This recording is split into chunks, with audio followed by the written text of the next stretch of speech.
ಯಾಕೆ sir call ನಿಲ್ಸಿದ್ರಿ? Kamali ಅವರು bus ಕಾಯ್ತಿದ್ದಾರೆ.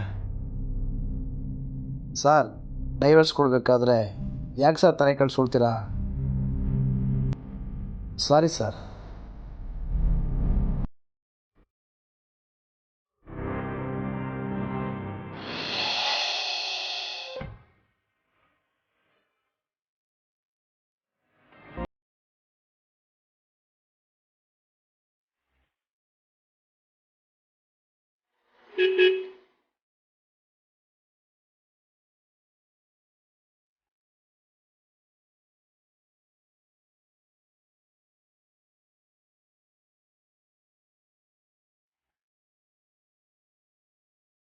Car ನಿಲ್ಸಿದ್ರೆ ನೀವು ಕಾರ್ ಹತ್ಕೊಳ್ಳಿ, ನಾನು ಡ್ರಾಪ್ ಮಾಡ್ತೀನಿ ಅಂತ ಅರ್ಥ.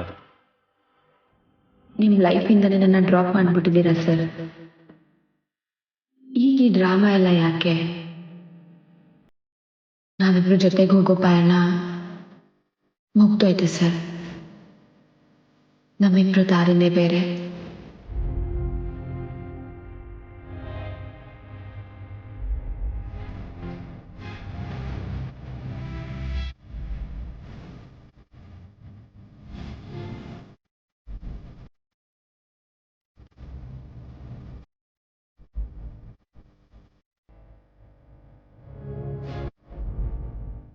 ಕಮಲಿ ಅವರೇ, ನೀವು ಈ ಥರ ಮಾಡ್ತೀರಾ?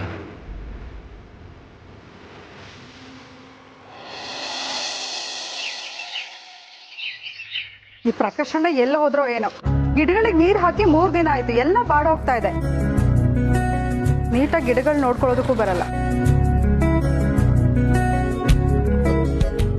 ತಾರಾ, ಹೇಳಿ ರಮೇಶ್. ಯಾಕೆ ತಾರಾ, ರಿಷಿ ಕಮಲಿ ವೆಡ್ಡಿಂಗ್ ಆ್ಯನಿವರ್ಸರಿನ ತುಂಬ ಗ್ರ್ಯಾಂಡಾಗಿ ಸೆಲೆಬ್ರೇಟ್ ಮಾಡಬೇಕು ಅಂತಿದ್ಯಾ? ಅಲ್ಲ, ಮಾಡೋದ್ರಲ್ಲಿ ತಪ್ಪೇನಿಲ್ಲ. ಆದರೆ ನೀನು ಹೇಳಿದ್ರ ಹಿಂದೆ ಬೇರೆ ಏನಾದರೂ ಉದ್ದೇಶ ಇದೆಯಾ ಅಂತ ತಿಳ್ಕೊಬೇಕಿತ್ತು. ನೀವು ಹೇಳ್ತಿರೋದು ನಿಜ ರಮೇಶ್. ಮಗ ಸೊಸೆ ಮೊದಲನೇ ಆ್ಯನಿವರ್ಸರಿನ ಗ್ರ್ಯಾಂಡಾಗಿ ಸೆಲೆಬ್ರೇಟ್ ಮಾಡಬೇಕು ಅನ್ನೋ ಖುಷಿ ಎಷ್ಟಿದೆಯೋ ಅಷ್ಟೇ ಭರವಸೆ ರಚನಾ ಅಮರ್ ಜೀವನ ಇದರಿಂದ ಸರಿ ಹೋಗುತ್ತೆ ಅಂತ ಇದೆ. ಏನು ಹೇಳ್ತಿದ್ಯಾ ತಾರಾ? ಇವ್ರ ಆ್ಯನಿವರ್ಸರಿ ನೆಪ ಮಾಡಿಕೊಂಡು ಅಮರ್ ಹತ್ರ ಹೋಗಿ ಮಾತಾಡಬೇಕು. ಸೆಲೆಬ್ರೇಷನ್ ನೆಪದಲ್ಲಾದರೂ ಮನೆಗೆ ಬಾ ಅಂತ ಕರಿಬೇಕು. ಇದರಿಂದ ಆದರೂ ರಚನಾ ಅಮರ್ ಒಂದಾಗೋ ಹಾಗೆ ಮಾಡಬೇಕು ರಮೇಶ್. ಕೊಡ್ತಾರ, ಒಳ್ಳೆ ಐಡಿಯಾನೇ ಮಾಡಿದ್ಯಾ. ಈ ಕಾರಣ ಇಟ್ಕೊಂಡು ರಚನಾ ಹೋಗಿ ಅಮರ್ನ ಕರೆದ್ರೆ ಅವ್ನು ಖಂಡಿತ ಬರಲ್ಲ ಅಂತ ಹೇಳಲ್ಲ. ಅವ್ರಿಗೆ ದ್ವೇಷ, ರಿವೆಂಜು ಏನೇ ಇರಲಿ, ಆದರೆ ಅವನು ರಚನೆಯಿಂದ ದೂರ ಇರೋದಕ್ಕೆ ಕೊಡ್ತಿರೋ ಕಾರಣ ಅದಲ್ಲ ಅಂತ ನನಗೂ ಅನಿಸ್ತಾ ಇದೆ. ಇದರ ಹಿಂದೆ ಬೇರೆ ಏನೋ ಕಾರಣ ಇದೆ. ಅಮರ್ ನಮ್ಮ ಜೊತೆಗೆ ಇದ್ದಿದ್ದನ್ನ ನೆನೆಸ್ಕೊಂಡ್ರೆ ನನಗೂ ಹಾಗೆ ಅನಿಸ್ತಾ ಇದೆ ರಮೇಶ್. ಅವನ ಮನಸ್ಸಲ್ಲಿ ದ್ವೇಷದ ಭಾವನೆ ಇತ್ತು ಅಂದರೆ ನನಗೆ ನಂಬೋದಕ್ಕೆ ಆಗಲ್ಲ. ಅದೇನೇ ಇರಲಿ ತಾರ, ರಿಷಿ ಕಮಲಿ ಆ್ಯನಿವರ್ಸರಿ ನೆಪದಲ್ಲಾದರೂ ನಮ್ಮ ಅಮ್ಮರು ರಚನಾ ಒಂದಾದರೆ ಅಷ್ಟೇ ಸಾಕು. ಎಲ್ಲ ಪ್ರಾಬ್ಲಮ್ ಸಾಲ್ವ್ ಆದ ಹಾಗೆ. ನಾನು ಹಾಗೆ ಅಂದ್ಕೊಂಡಿದ್ದೀನಿ ರಮೇಶ್.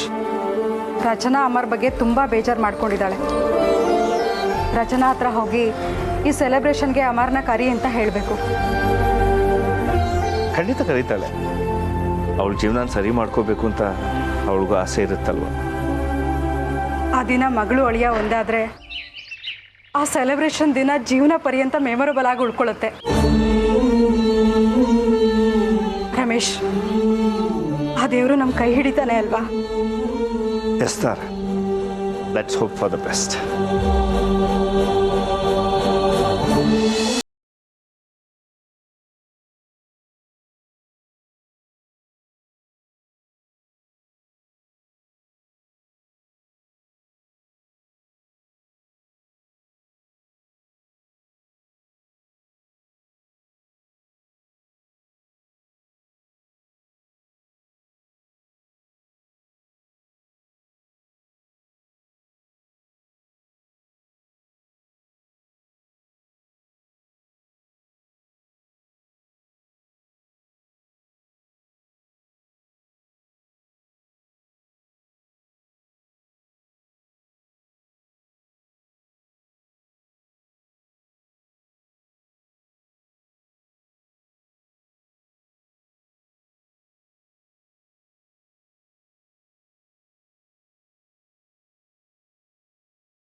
ಅಲ್ಲ ಮದೇವು ಅವರಿಬ್ಬರನ್ನ ಬಿಟ್ಟು ಬಂದಿದೀವಲ್ಲ ಅವ್ರೇನಾದ್ರು ಮಾತಾಡ್ಕೊಂಡ್ರೆ ಅಯ್ಯೋ ಅವ್ರಿಗೆ ಒಬ್ರು ಕಂಡ್ರೆ ಒಬ್ರಿಗಾಗಲ್ಲ ಇನ್ನೇನ್ ಮಾತಾಡ್ಕೊಂತಾರೆ ಏನು ಆಗಲ್ಲ ಬಾ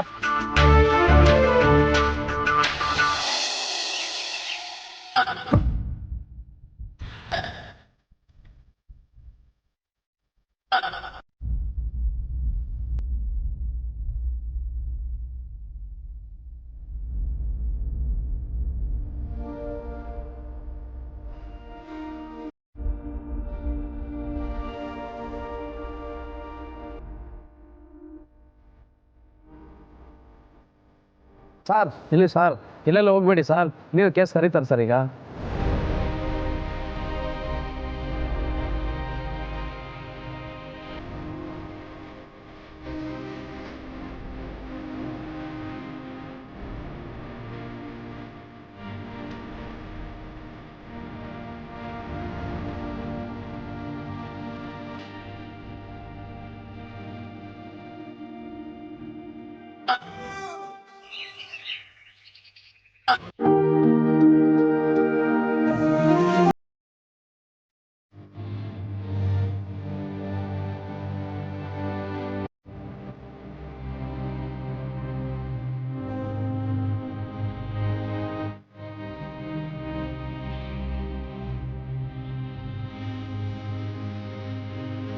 ತಗೊಳ್ಳಿ ಕಮಲಿ ಅವರ ಕೊಡಿರಿ.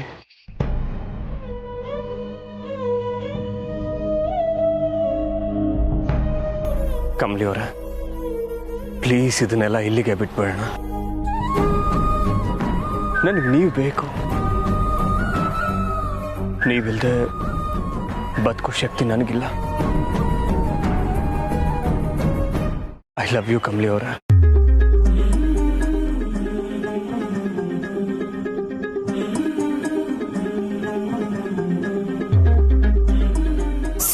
ಮೇಡಮ್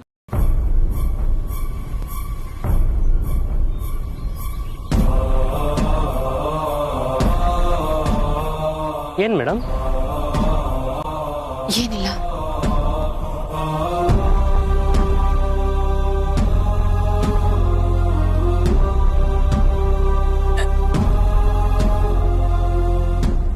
ಯಾಕಮ್ಮ ತಗೋ ನೀರು ಕುಡಿ.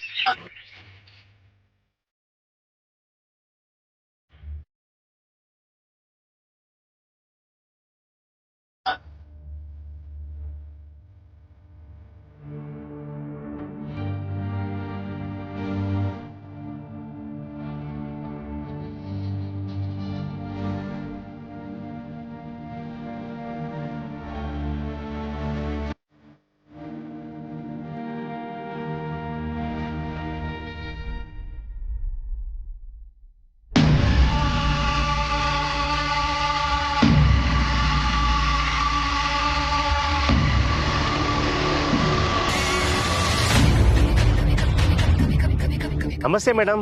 ಹಲೋ, ಏನಾಯ್ತು? ಪ್ರೊಸೀಡ್ ಆಯ್ತಾ? ಮುಗೀತಾ? ಮೇಡಮ್ ಈಗ ಮುಗಿಸೋದು ಬಿಡೋದು ನಿಮ್ ಕೈಲಿದೆ. ಅಂದ್ರೆ ನನ್ನ ಕೈಯಲ್ಲಿ ಏನಿದೆ? ನೋಡಿ ಮೇಡಮ್, 2 ಕ್ಲೈಂಟ್ನ ನನಗೆ ಬಿಟ್ಟಿದ್ದೀರಾ. ಆಫೀಸಿಂದ ಹಿಡಿದು ಕೋರ್ಟ್ ಬರೋವರೆಗೂ ಒಬ್ರಿಗೊಬ್ರು ಮಾತಾಡ್ತಾ ಇದ್ದಾರಾಗೆ ನಾನೇ ಮಾಡಿದ್ದೀನಿ. ಹಾಗೆ ಇಬ್ಬರನ್ನು ಸೈನು ಕೂಡ ಹಾಕ್ಸ್ಕೊಂಡಿದ್ದೀನಿ ಮೇಡಮ್. ಇಲ್ಲಿಗೆ ಅರ್ಧ ಡೈವರ್ಸ್ ಆದಂಗೆ. ಮೇಡಮ್ 2 ಕ್ಲೈಂಟ್ ಫೀಸು ನೀವೇ ಕೊಡ್ಬೇಕಲ್ಲ ಮೇಡಮ್. ಈಗ ಫೀಸ್ ವಿಷಯ ಯಾಕೆ? ಆಲ್ರೆಡಿ 10 lakhs ಕೊಟ್ಟಿದ್ದೀನಲ್ವಾ? ಮೇಡಮ್ ಅದು ಅಡ್ವಾನ್ಸ್ ಆಯ್ತು ಮೇಡಮ್. ಈಗ ನನ್ನ ಫೀಸ್ ಕ್ಲಿಯರ್ ಮಾಡ್ಬಿಡ್ತೀರಾ ಮೇಡಮ್? ವಾಟ್? 10 ಲಕ್ಷ ಅಡ್ವಾನ್ಸಾ? Yes madam. ಇಂಥ ಕೇಸ್ಗಳಲ್ಲಿ ರಿಸ್ಕ್ ಜಾಸ್ತಿ ಅಲ್ವಾ ಮೇಡಮ್? ಸ್ವಲ್ಪ ಹೆಚ್ಚು ಕಡಿಮೆ ಆದ್ರೂ ಕೂಡ ನಾನು ಒಳಗಡೆ ಹೋಗ್ಬೇಕಾಗುತ್ತೆ. ಅದಕ್ಕೆ ಸ್ವಲ್ಪ ಫೀಸ್ ಜಾಸ್ತಿ ಮೇಡಮ್. ಎಲ್ಲ ನನ್ನ ಕರ್ಮ. 10 ಲಕ್ಷ ತಗೊಳಕ್ ಮುಂಚೆನೆ ಕೇಳ್ಬೇಕಿತ್ತಲ್ಲ ಇವನು. ಹಲೋ ಮೇಡಮ್, ಏನಾಯ್ತು? ಏನೂ ಇಲ್ಲ. ಫೀಸ್ ಕೊಡ್ತೀನಿ. Okay, thanks madam. ನೀವು ಇಲ್ಲ ಅನ್ನಲ್ಲ ಅಂತ ನನಗೆ ಗೊತ್ತಿತ್ತು. ಬರೀ ಕ್ಲೈಂಟ್ ಫೀಸ್ ಕೊಟ್ಟೆ ಸಾಲದು ಮೇಡಮ್. ನಾನು ನಿಮ್ಗೋಸ್ಕರ ಮಾಡಿದ್ದೀನಲ್ಲ ಫೇವರು, ಆ ರೀತಿ ಯಾವ ಲಾಯರು ಮಾಡಲ್ಲ ಮೇಡಮ್.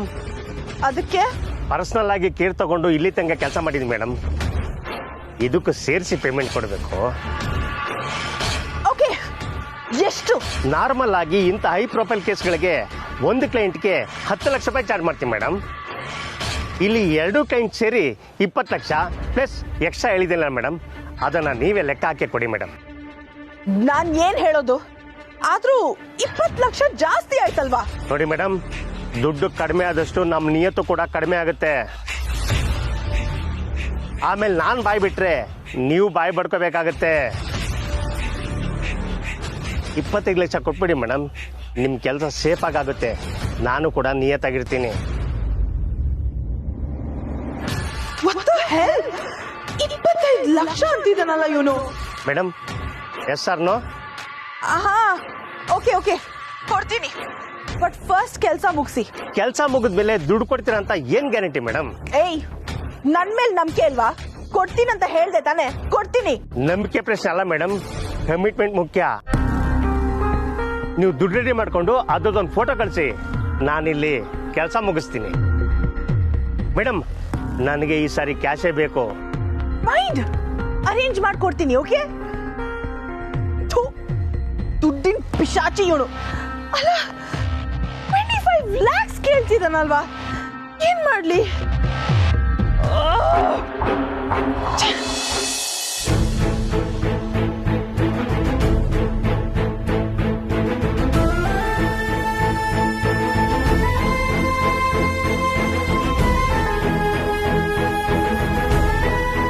ಕರೀತಾ ಇದ್ದಾರೆ, ಬನ್ನಿ ಸರ್ ಹೋಗೋಣ.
ಮಾಡ್ಕೊಂಡ್ರಿ ಸರ್.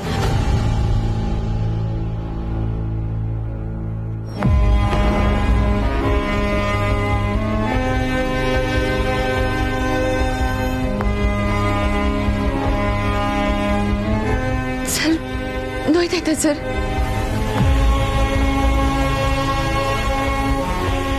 ಎಂತ ಕೆಲಸ ಮಾಡ್ಕೊಂಡ್ಬಿಟ್ರಿ ಸರ್. ಸರ್ ಚೆನ್ನಾಗಿ ನೋವ್ತಾಯ್ತಾ? Bandage sir. ಒಂದು ನಿಮಿಷ ರೀ, ಒಂದು ನಿಮಿಷ ರೀ ಸರ್.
ಎಷ್ಟು ದೊಡ್ಡ ಗಾಯ ಮಾಡ್ಕೊಂಡಿದ್ದೀರಾ. ಈ ನೋವಿಗೆ ಖಂಡಿತವಾಗ್ಲೂ ಜ್ವರ ಬರ್ತೈತೆ. ಏನ್ ಸರ್ ನೀವು ನಿಮ್ಗೆ ಕಳ್ಜಿಲ್ಲ ಅಂದ್ರೆ ಹೆಂಗೆ ಹೇಳಿ? ನೋಡ್ಕೊಂಡು ಹೋಗ್ಬೇಕಲ್ವಾ? ಕಮಲಿ ಅವರ, ನನಗೆ ಗಾಯ ಆದ್ರೆ ನಿಮ್ಗೆ ಯಾಕೆ ಇಷ್ಟೊಂದು ನೋವು?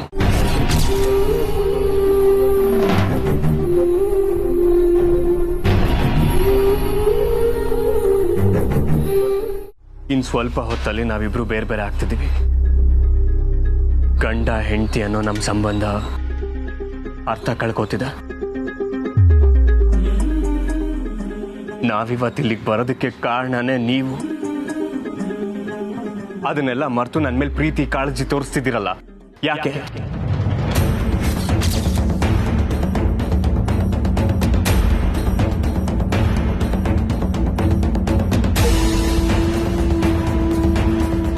ಮನ್ಸನ್ನ ಕಲ್ ಮಾಡ್ಕೊಂಡು ಏನ್ ಕಮಲಿ ಅವ್ರೆ, ಈ ತರ ಪ್ರೀತಿ ತೋರಿಸಿ ಇನ್ನೂ ನೋವು ಮಾಡಬೇಡಿ.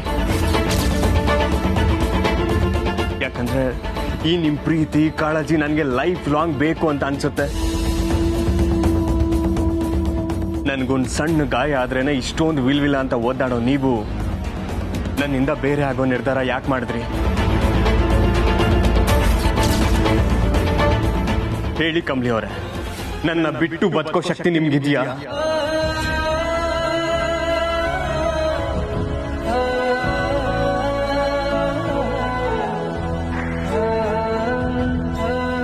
ನನ್ನ ಕೈಗೆ ಚಿಕ್ಕ ಗಾಯ ಆದ್ರೂ ಸಹಿಸದೇ ಇರೋ ನೀವು ನಿಮ್ಮಿಂದ ನನ್ನ ದೂರ ಮಾಡಿ ನನ್ನ ಮನಸ್ಸಿಗೆ ಎಷ್ಟು ದೊಡ್ಡ ಗಾಯ ಮಾಡಿದ್ದೀರಾ ಗೊತ್ತಾ? ಸರ್, ಏನ್ ಹೇಳ್ತಿದ್ದೀರಾ? ನಾನ್ ನಿಮ್ಮನ್ನ ದೂರ ಮಾಡ್ತೀನಾ?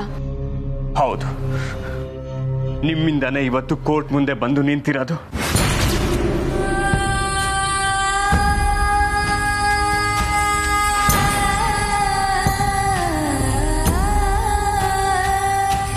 ಯಾಕೆ ನನಗೆ ಡೈವರ್ಸ್ ಕೊಡ್ತೀರಾ? ನನ್ನ ಮೇಲೆ ಇಷ್ಟೊಂದು ಪ್ರೀತಿ ಇದೆ ಅನ್ನೋದಾದ್ರೆ ನನ್ನ ಜೊತೆ ಬದುಕ್ಬೋದಲ್ವಾ?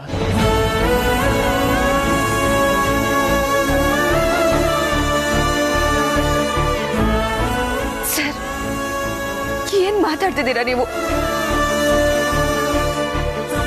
ನಾನ್ ನಿಮ್ ತವ ಡೈವರ್ಸ್ ಬೇಕು ಅಂತ ಕೇಳುದ್ನ? ನೀವಲ್ವಾ ಸರ್ ಡೈವರ್ಸ್ ಬೇಕು ಅಂತ ಲಾಯರ್ನ ನನ್ನ ತವ ಕಳ್ಸಿರೋದು?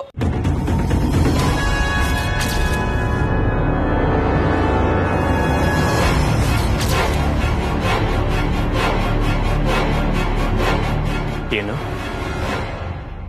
ನಾನ್ ನಿಮಗೆ